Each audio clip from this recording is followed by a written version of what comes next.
Hi, this is your February 2014 horoscope for everyone who is looking for some answers, insights and inspiration and meaning as well. Make sure you check your ascendant sign prediction, moon and sun sign prediction. Most people check only the sun sign prediction, but make sure if you want to know more details, more in-depth, you're made out of just not one sign only, you're made of three important signs, that of the ascendant, the moon and the sun sign.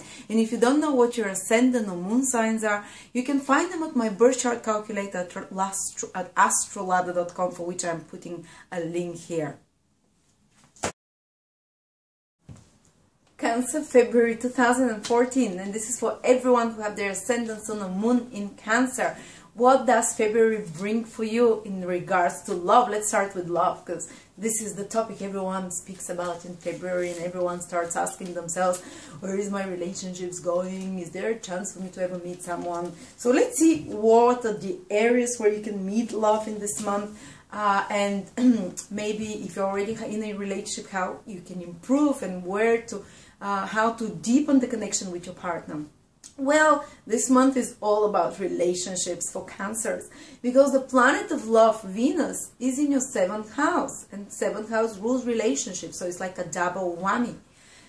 So double the strength. So a lot of Cancers in January, February, while Venus is in your 7th house, might meet someone, might deepen a relationship that already exists, or meet an important person. And it's very rare that Venus stays so long in the same sign, because Venus turns backwards and moves forwards. So it's like it plays around in your 7th house. This happens very rarely, maybe once in 15 years, as far as I remember, that Venus would go there. So such a relationship-centered time for you, in maybe out of many years, period. So many Cancers, as I said, will find themselves revisiting their relationships, reassessing them, having to spend more time with a partner, and actually meeting someone. And especially if you have your ascendant in Cancer from 13 to around 30 degrees, 13 to 30 degrees in Cancer, or if they are born, or their moon also from 13 to 30 degrees in Cancer, or if you're Cancer who is born from the 5th till the 22nd of July, because Venus triggers fully those degrees there, or those days, people born on those days or those degrees with ascendant or moon, they will very likely have more than a few romantic relationships, a few successful dates as well possible, or even meeting the one and deepening. Or if you're already in a relationship, things will start moving in a positive way there, and things will get, let's say, more intimate, and you're learning how to do harmonious relationships. You have sometimes when Venus is retrograde in a sign, it can create some problems, but it's only because it wants to teach you how to do better relationships when it's in the 7th. Equal give and take relationships, not a relationship where you're the one who receives all the time and demands a lot, or where the partner takes a lot from you and doesn't give back. You become very aware of situations of an equality in your relationships, interpersonal or personal relationships, and you will make sure that you try to balance those things. This is what Venus will push you towards in January, February. You're already probably feeling it. But also, if you've had problems in your relationship, you can smooth them out, because Venus is the comforter, the nurse, the planet which basically heals things. So it can be healing time for relationship, and for a lot of you Cancers, not for everyone of course, but for quite a few of you, there might be a love that comes back into your life, or someone from the past that contacts you, or some relationship that went bad in the past and hurt you. You might finally get to heal this, or to kind of have your peace with this, because Venus moving backwards tends to bring issues, particularly in relationships in your case, because it's in the 7th house, from the past, which you are asked to deal with and to let go of. And it might happen by you getting in touch with that person and seeing that they've lost all their hair, or that they've got nowhere in life, so you think, what was I thinking? I'm finally able to move on. Or you might be by connecting again, hearing from someone from the past, and feeling and even restarting the relationship again, and getting a healing this way. And also, let's see what else is happening. Just a second. So big relationship time, and make sure that if you want to surprise your partner, if you want to deepen the relationship with your partner, that you just be you and him, or you and her. Don't involve other people around you. Something a bit where you're eye to eye, face to face, where you communicate. This is the approach to take, doing something for your partner, helping them in some way. And let's see what else is happening. Mercury and the Sun are triggering your 8th house. Now, we're not talking only about relationship, we're talking about everything. And what happens, 8th house is a partner's finances. So again, it is connected somehow to relationships. So when Mercury goes retrograde, which means it becomes very powerful there. And it can give its very powerful positive or negative effects. For everyone is different depending on their horoscope. But this is one of the good things that can happen, is that you can receive money that you haven't worked for, or somehow unexpectedly. And that it can, or something, maybe a present or something that it's, or if you ask for help from another, it can be given to you, because these are the resources that other people have. And with the Sunday and Mercury, you can actually approach others, ask for advice, and it will be given to you. And your partner can be very helpful as well, can be very, almost like teaching you, and their skills, Mercury rules skills, so the partner's skills can come very handy in your life right now. Maybe it's their career skills, or their knowledge of something, or their understanding of something, which can help you further your goals as well a lot. So don't be shy to ask, whether, even if it's not your partner, someone that you're connected to in your life, and you can have access to those resources and those skills. And Mercury and 2nd house rules their partner's finances, so partner's finances can increase in some way. Partner can restructure their finances better in some way, can put more order into their finances and into their resources, which is Mercury, and which can in some way benefit you as well.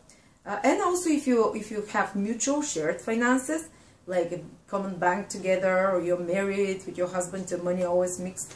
You know, it's a great time, or if you're in a business relationship where the money is coming to you, not only from you, but you have people that are with you, that work together with you, and their finances are also involved with yours. This is a great time. When Mercury goes retrograde, you will be called to revise those finances. You'll be called to make it more manageable, to manage those mutual finances better. You can make a great plan of how to spend money better, which can help you have a much more productive relationship, and those issues of who gives more and who takes more will not be present after this Mercury transit. So it's great time for this kind of affairs. Also, 8th house rules taxes and money from the government, or money from other people, again, as they said.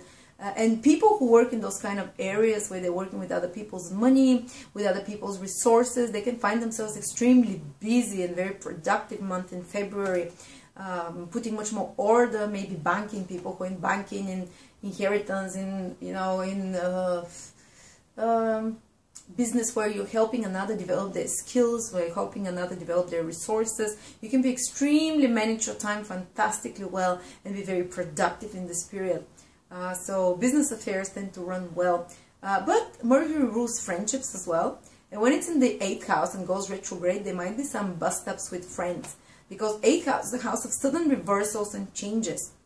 So there might be certain things that unexpectedly come from your friends, from people that you consider your friends, maybe reversals in their life as well, that you might be called to be there for them as well.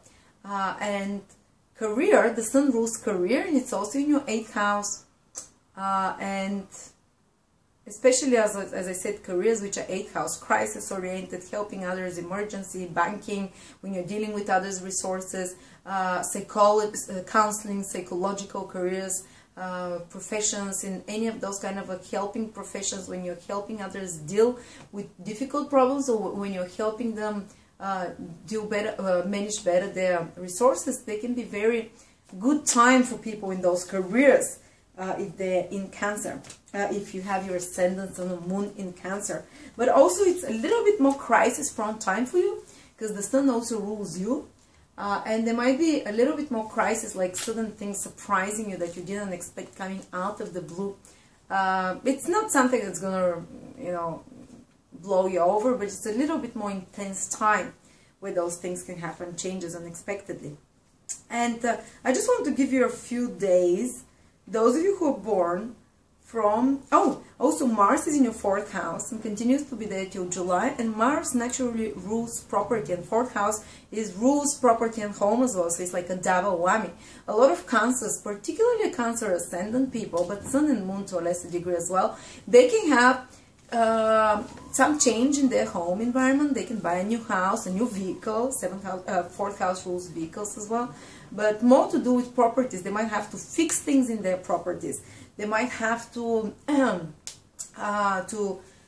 Mars is the planet which solves problems, is a problem solver, is a fixer. It's a planet you use in crisis situations. So if something happens in regards to family and home and property that is a bit more critical, you'll be called to fix those things. So these experiences can come into your life. So it can be a little bit more emotionally, a bit of a roller coaster as well. I think that's for you, Cancers. There are some Cancers who are born from the 30th of June to around the 5th of July, or those who have their ascendant from around 9 till 13 degrees ascendant or moon in Cancer, 9 till 13 degrees plus degree or minus degree. They're having a Jupiter transit. And Jupiter transit tends to bring new opportunities into your life, and Jupiter tends to expand you. But at the same time, they're also having a Pluto and Uranus transit. So it's like 3 planets focusing on those degrees or people born on those days, so from the 30th of June till the 5th of July, or ascendant or moon 9 to 13 in Cancer. And what happens is that Pluto and Uranus are the gods of change. So like proper big life changes in 2014. Maybe they already started. For some of you, they'll feel it intensely in February.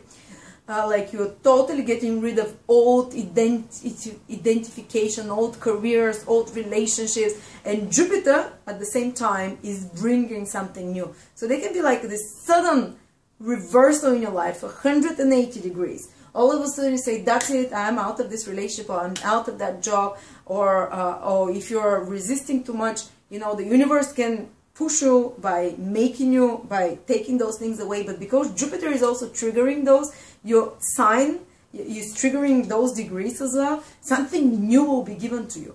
So a big life-changing circumstances in your life which are coupled with a new big opportunity. So if you're leaving something, or if something going away from your life now, it's because something much bigger is coming, and it will probably come within the same month as well. So thank you very much, Cancer, and I'll see you next month.